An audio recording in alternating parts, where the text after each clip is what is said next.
Dans un petit village d'Afrique de l'Ouest, vivait un garçon que presque personne ne remarquait. Il s'appelait Malik. Avant de vous narrer cette histoire, je vous invite à mettre en commentaire le nom du pays depuis lequel vous nous suivez, merci. Alors, chaque matin, avant même le lever du soleil, pendant que les autres enfants dormaient encore, Malik marchait déjà dans les rues poussiéreuses du village avec un vieux seau d'eau sur la tête. Il n'avait que 13 ans, mais ses yeux semblaient déjà fatigués par la vie. Sa mère était malade depuis plusieurs années et son père avait quitté la maison longtemps auparavant. Alors, très jeune, Malik avait compris une chose, personne ne viendrait sauver sa famille. Chaque jour, il parcourait des kilomètres jusqu'au puits, remplissait ses bidons, puis allait vendre de l'eau au marché, sous le soleil brûlant. De l'eau fraîche pour tout le monde! Merci petit, tu es un bon vendeur. Un vrai entrepreneur. Merci beaucoup. Parfois, les gens lui achetaient un peu d'eau, parfois non, et certains se moquaient même de lui. Voilà le petit vendeur d'eau. Tu crois que tu deviendras riche avec ça? Mais Malik ne répondait jamais, parce qu'au fond de lui, il portait un rêve que personne ne connaissait, un rêve immense. Il voulait aller à l'école chaque matin. En traversant le village, il voyait des enfants entrer dans une vieille école aux murs abîmés et à chaque fois, il ralentissait le pas. Il regardait les cahiers, les uniformes, les professeurs. Puis il reprenait sa route, en silence, parce qu'il savait qu'il n'avait pas le choix. Un soir, alors qu'il rentrait chez lui, avec seulement quelques pièces dans la poche, il découvre sa mère couchée au Maman, sol. qu'est-ce qui t'arrive? Faible, très faible. Ce Maman, soir-là, réveille-toi, s'il pour te la plaît. première fois, Malik Non, pleure. je t'en supplie. Pas parce qu'il était pauvre, pas parce qu'il avait faim, mais parce qu'il avait peur. Peur de perdre la seule personne qui croyait encore en lui. Le lendemain, il décide de travailler encore plus.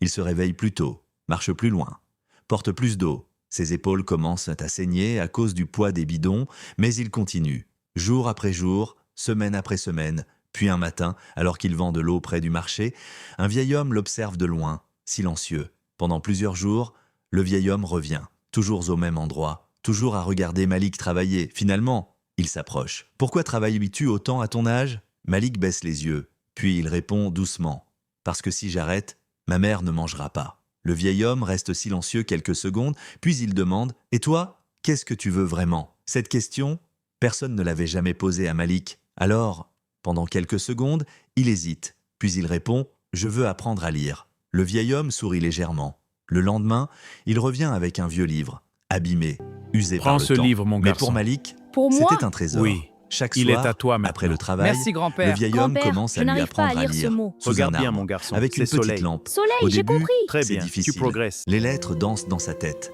Mais Malik refuse d'abandonner, parce que pour la première fois de sa vie, il sent qu'un autre futur est possible. Les mois passent, et peu à peu, le garçon qui vendait de l'eau commence à lire des phrases entières, puis des livres, puis des histoires. Son regard change, sa façon de parler change.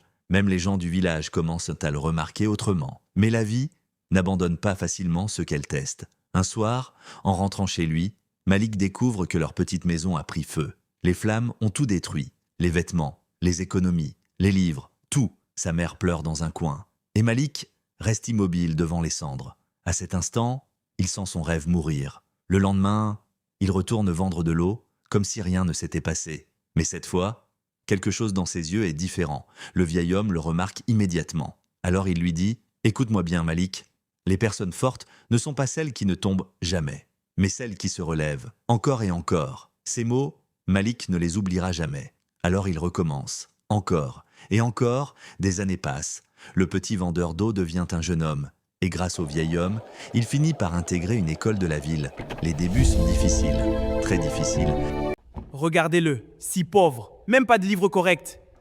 Laissez-moi tranquille, pauvre Les type. autres élèves se moquent parfois de son accent, de ses vêtements simples, de son passé, mais Malik a connu pire que les moqueries. Alors il continue, toujours, jusqu'au jour où, contre toute attente, il devient l'un des meilleurs élèves, puis il obtient une bourse, puis une autre. Et des années plus tard, le garçon qui vendait de l'eau devient ingénieur. Le jour de sa remise de diplôme, il cherche le vieil homme dans la foule, mais il ne le trouve pas. Alors quelqu'un s'approche de lui et lui tend une vieille lettre, une lettre du vieil homme.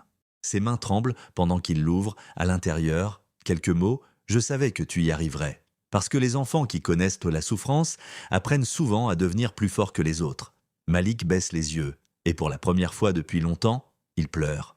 Pas de tristesse, mais de gratitude. Aujourd'hui encore, dans ce même village, les gens racontent l'histoire du garçon qui vendait de l'eau. Non pas parce qu'il est devenu riche, mais parce qu'il a prouvé une chose, même quand la vie semble te condamner, ton histoire n'est jamais terminée, tant que tu refuses d'abandonner. Si vous avez aimé, n'oubliez pas de partager et de vous abonner pour ne pas rater d'autres histoires. Merci.